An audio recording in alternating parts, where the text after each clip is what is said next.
How to repost post and reels on Instagram. Hey everyone, welcome back to the channel.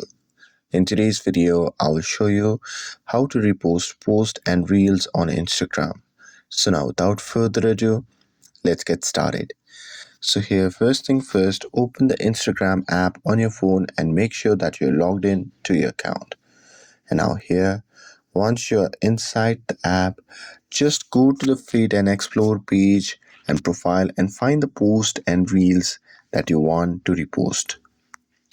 And now here, once you have found the reels or a post that you want to repost, what you can do is just go to that post, and there at the bottom of the post there you'll see the repost icon. So there you can just tap on it, and once you do that, the post will be reposted on Instagram.